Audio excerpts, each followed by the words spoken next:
Assalamualaikum warahmatullahi wabarakatuh. Perkenalkan, nama saya Edi Rusbiantoro. Saya sedang belajar di salah satu perguruan tinggi di Jakarta, yaitu Universitas Yarsi, Fakultas Magister Manajemen. Kali ini saya akan mencoba membedah buku ya, sebagai salah satu tugas dari satu mata kuliah inovasi dan kewirausahaan dari Bapak Lukman Hamdani. Terima kasih Pak Lukman atas bimbingannya. Buku yang akan kami bedah atau akan saya bedah adalah terkait dengan UMKM 4.0, di mana strategi UMKM memasuki era digital. Jadi buku ini penulisnya adalah Wulan Ayodhya, dan buku ini merupakan salah satu buku terbaik versi Perpusnas bidang kewirausahaan di tahun 2020. Buku ini adalah buku cetakan yang keempat ya, di tahun 2022. Buku ini memberikan gambaran dan wawasan untuk para calon UMKM maupun wirausaha skala UMKM tentunya tentang era revolusi digital 4.0. Jadi siap tidak siap era digital 4.0, bahkan ini sudah kita rasakan perubahannya yang ditandai mulai sekarang adanya perubahan atau bergesernya gaya belanja dari konvensional atau offline menuju online. Dengan buku ini pelaku UMKM akan mendapatkan gambaran dan wawasan bagaimana bisa bersaing di dalam revolusi industri digital 4.0 ini. Yang jadi pertanyaan adalah, apa itu revolusi industri 4.0? Jadi perlu ketahui bahwa tren di dunia saat ini ya, khususnya dunia industri itu sudah banyak menggunakan atau menggabungkan teknologi otomatisasi atau orang biasa sebut dengan robot, kemudian adanya teknologi cyber. Kalau kita identifikasi ada beberapa ciri terkait dengan revolusi industri 4.0 ini. Yang pertama adalah penggunaan internet ya. Kita tahu bahwa semua sudah tergabung dengan internet. Kita tahu adanya komputer juga sudah semakin kecil secara fisik, adanya smartphone, jadi handphone itu sudah bisa membantu aktivitas kita sehari-hari. Atau biasa kita kenal adalah IoT atau Internet of Things. Kemudian yang kedua adalah adanya konsep big data analitik atau analisis big data. Konsep ini digunakan untuk pengelolaan atau penatausahaan data ya, di mana data ini bisa dilakukan analisa untuk membantu manusia untuk menentukan arah kebijakan atau menganalisa terkait dengan kegiatan-kegiatan historikalnya, untuk menentukan arah terkait dengan organisasi ke depan seperti apa. Kemudian yang ketiga adalah adanya cloud computing. Nah, kita tahu bahwa cloud ini digunakan untuk menyimpan sistem atau menjalankan sistem dan menyimpan data, di mana cloud ini ada suatu sistem besar di mana nanti data atau sistem kita bisa kita akses di mana saja. Kalau dulu orang masih menggunakan flash disk ya untuk menyimpan data, tapi sekarang media penyimpanan udah nggak perlu fisik lagi karena menggunakan teknologi cloud tadi. Kemudian yang keempat itu adalah artificial intelligence, yaitu adanya machine learning ya, di mana machine learning ini mempunyai kemampuan untuk bisa belajar dari tahapan atau kejadian-kejadian dan kegiatan-kegiatan historical, di mana hal ini dapat mendorong atau membantu ya perkembangan sistem produksi yang lebih efisien, lebih fleksibel dan berkelanjutan untuk meningkatkan potensi dan kesejahteraan manusia tentu saja di sana. Jadi sekarang mari kita mengenal lebih jauh industri atau sektor-sektor yang mengalami perubahan akibat dampak dari adanya revolusi industri 4.0 ini. Yang pertama ya, yang biasa kita ketahui saat ini ya, dan kita rasakan benar-benar adalah dari sektor transportasi, di mana saat ini sudah mulai ada layanan transportasi daring ya, yaitu misalkan contoh Gojek atau Grab, di mana layanan ini bisa membantu kita untuk mengantar kita ataupun mengantar barang sesuai dengan pesanan kita. Dengan adanya perubahan transportasi ini, tentu saja dampaknya adalah memberikan layanan transportasi yang lebih baik, tentu saja akan mengurangi kemacetan dengan orang lebih banyak menggunakan transportasi secara publik atau secara transportasi umum. Yang kedua adalah di sisi sektor retail, di mana dalam sektor retail ini ada perubahan ya, misalkan dari sisi penjualan, layanan, pemasaran dalam satu garis dan menjadi atau menciptakan pengalaman konsumen yang lebih personal. Jadi seperti kita ketahui bahwa kita bisa belanja melalui online. Kalau dulu kan konsepnya offline, kita menjadi online, kita pesan barang via handphone, kemudian kita mengetahui posisi barangnya, trackingnya di mana, sampai barang itu benar-benar ada di tangan kita. Tapi ada sedikit hal yang menarik di sini adalah penggunaan teknologi artificial intelligence atau AI di dalam di sektor retail ini. Sebagai contoh adalah salah satu perusahaan besar internasional yaitu Amazon, itu kan mereka menggunakan teknologi artificial intelligence, bahwa dengan menggunakan teknologi itu pihak Amazon itu tahu apa yang akan kita butuhkan walaupun saat ini belum kita butuhkan. Nah, ini konsep seperti ini adalah konsep yang lebih terdepan ya. Jadi kalau sekarang ini adalah kita butuh barang, kita beli via online, barang nyampe. Tetapi teknologi Amazon ini yang dengan memanfaatkan teknologi artificial intelligence ini, dia tahu apa yang kita butuhkan sebelum kita membutuhkannya. Nah, seperti itu. Yang ketiga adalah di sektor keuangan. Ini banyak lembaga keuangan ya, merupakan salah satu lembaga yang paling banyak juga berdampak terkait dengan revolusi industri.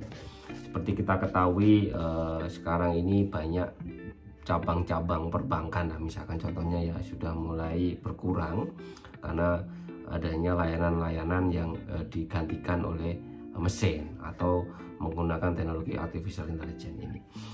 Dengan menggunakan mesin cerdas ini atau artificial intelligence ini, banyak juga lembaga keuangan ini membantu mereka dalam menentukan atau menganalisa ya terkait dengan layanan-layanan, misalnya layanan jasa keuangan terkait dengan kredit, terkait dengan penggalian potensi nasabah. Ini juga bisa menggunakan teknologi ini karena ini bisa lebih cepat dan lebih memudahkan di dalam pengambilan keputusan. Yang berikutnya adalah sektor asuransi. Industri asuransi ini juga sudah mulai menggunakan data ya dari perangkat yang digunakan untuk memantau terkait dengan kesehatan klien.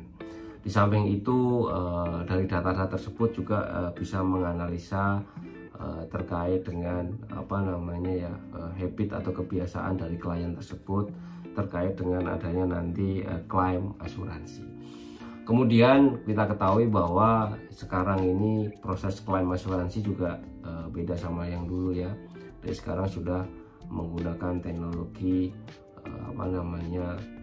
online ya, dengan smartphone juga bisa melakukan klaim. Kemudian di sana juga kita bisa berdialog dan berdiskusi apabila kita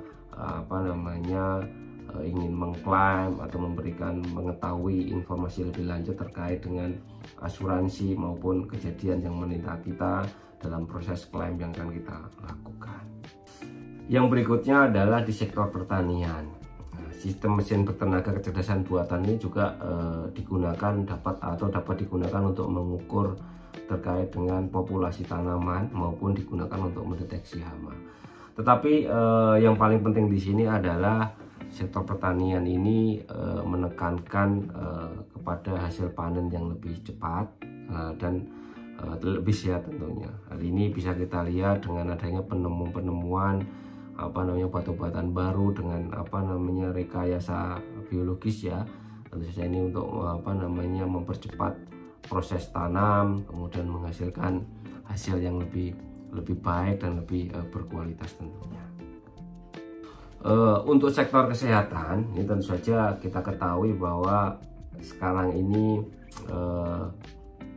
layanan untuk pemeriksaan dokter ya, yang dulunya menggunakan mekanisme fisik, ini sekarang kita bisa lakukan secara online menggunakan Halodoc misalkan, seperti itu, dengan media online. Kemudian yang berikutnya adalah dengan adanya teknologi atau revolusi di 4.0 ini, seorang dokter itu bisa membantu menganalisa terkait dengan pasiennya.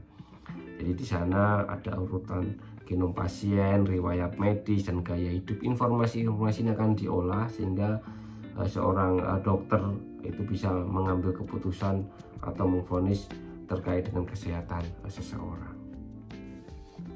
Jadi apa yang perlu diperhatikan untuk menjadi UMKM di era revolusi 4.0 ini, ada beberapa hal. Yang pertama adalah UMKM 4.0 ini diharapkan sudah mulai mengenal adanya kemajuan dalam komputerisasi tentunya ya, kemudian terkait dengan kecerdasan buatan, kemudian terkait dengan robotik dan ilmu material yang dapat mempercepat pergeseran menuju produk yang tentu saja lebih ramah lingkungan dari semua jenis. Kemudian adanya mungkin teknik fabrikasi digital, itu termasuk pencetakan 3 dimensi atau membawa manufaktur yang lebih dekat kepada pelanggan, serta membuat perawatan terkait dengan suku cadang yang lebih murah dan lebih mudah. Yang kedua adalah UMKM 4.0 ini harus mempersiapkan diri ya dari perkembangan teknologi energi baru tentunya, yang dapat menciptakan sumber daya yang lebih murah, berlimpah, dan tentu saja yang berkelanjutan. Selain itu diharapkan dapat melakukan penyimpanan daya lah untuk mengurangi ketergantungan terhadap bumi ini, terutama bahan bakar dari fosil. Yang berikutnya adalah kita tahu bahwa skala dan luasnya inovasi teknologi merevolusi cara UMKM 4.0 ini dalam berbisnis. Ini diharapkan UMKM 4.0 ini harus mulai dapat mengeksplorasi ya bagaimana revolusi industri 4.0 ini dapat mempengaruhi individu dan masyarakat. Ini tentu saja misalkan langkah awal yang bisa dilakukan adalah menciptakan perubahan besar pada bisnis. Misalkan contohnya kita menggunakan aplikasi ya, aplikasi yang dapat membantu kegiatan atau proses bisnis kita. Penggunaan cloud tentu saja juga sangat penting, dan dengan satu tadi yang terkait dengan aplikasi, diharapkan kita bisa memantau terkait dengan alur bisnis kita dari hulu sampai hilir. Ini salah satu contoh di dalam menjadi bagian daripada revolusi industri 4.0. Kalau bisa saya simpulkan bahwa UMKM 4.0 ini sebenarnya ada 3 kegiatan besar yang harus bisa dilaksanakan, yaitu yang pertama adalah pengenalan dan penggunaan kemajuan teknologi komputer yang tadi disebutkan di awal, bahwa ini mempunyai peran penting di dalam membantu UMKM untuk menghadapi industri 4.0 ini. Kemudian yang berikutnya adalah mengetahui dan menggunakan perkembangan teknologi. Ini juga sangat penting. Di samping kita harus menggunakan teknologi komputer, tentu saja teknologi yang ada di sana juga harus kita bisa mengetahui dan tentu saja bisa mengikuti. Dan yang ketiga adalah adanya inovasi bisnis, karena memang ini sangat penting supaya bisnis ini bisa berkelanjutan, bisa berjalan, dan tetap bisa bersaing di dalam pasar. Jadi dari kesimpulan terkait dengan buku UMKM 4.0 ini, ada beberapa ditarik kesimpulan bahwa dengan buku ini diharapkan UMKM bisa mendapatkan wawasan dan panduan, yaitu antara lain yang pertama adalah UMKM ini dapat mengetahui gambaran terkait dengan era revolusi 4.0, yaitu seperti kemajuan dalam daya komputerisasi, kemudian penggunaan internet of things gitu kan, kemudian bagaimana terkait dengan kecerdasan buatan atau AI, robotik dan hal yang lainnya yang mempengaruhi kondisi dunia usaha, khususnya usaha kelas mikro maupun menengah, dalam ini adalah UMKM. Yang berikutnya adalah UMKM ini diharapkan bisa mengetahui karakter konsumen di era digital 4.0 ini, karena ini cukup penting ya, bagaimana ciri generasi konsumen pada saat ini, bagaimana juga pola-pola dalam melakukan belanja tentunya ya, ini perlu dipahami oleh para UMKM. Yang berikutnya adalah bagaimana UMKM dapat mengenal industri dan produk kreatif ya, sebagai solusi dari persaingan usaha di era 4.0 yang cukup ketat ini. Kemudian yang berikutnya adalah dalam buku ini disebutkan ada 16 subsektor industri kreatif ya, yang dapat dijadikan ide bagi para UMKM ataupun calon UMKM dalam ide pengembangan bisnis maupun usahanya. Yang kelima, UMKM ini diharapkan dengan membaca buku ini dapat mengetahui cara perencanaan produk kreatif sebagai salah satu produk usaha baru ataupun varian baru dalam rangka untuk meningkatkan sales atau meningkatkan penjualan. Selanjutnya dalam buku ini juga disampaikan bagaimana cara pengelolaan sumber daya, bagaimana cara produksi, bagaimana cara operasional, dan bagaimana terkait dengan persediaan supaya lebih efektif dan efisien dan dapat bersaing secara kompetitif di dalam pangsa pasar atau pangsa bisnis yang ada. Dalam bab di buku ini juga disampaikan bagaimana cara pengelolaan dan perencanaan keuangan agar lebih dapat berkembang dan bisa naik ke skala yang lebih tinggi, karena ini cukup penting ya, karena ini menjadi pondasi dasar di dalam pengembangan suatu bisnis ataupun usaha bagi UMKM. Dan yang terakhir, dalam buku ini juga menyebutkan mengetahui atau menyebutkan gambaran bagaimana memasarkan suatu produk ya di era 4.0 ini, di mana ini cukup penting dalam rangka untuk penjualan produk maupun jasa dari bisnis dari UMKM tersebut. Demikian review dari saya terkait dengan tugas dari inovasi dan kewirausahaan atas buku UMKM 4.0 ini, strategi UMKM memasuki era digital. Jadi penulis dari Wulan Ayodhya. Terima kasih sekali lagi dan mohon maaf apabila ada hal yang kurang berkenan. Saya akhiri dengan bacaan Alhamdulillahirabbil alamin dan wassalamualaikum warahmatullahi wabarakatuh.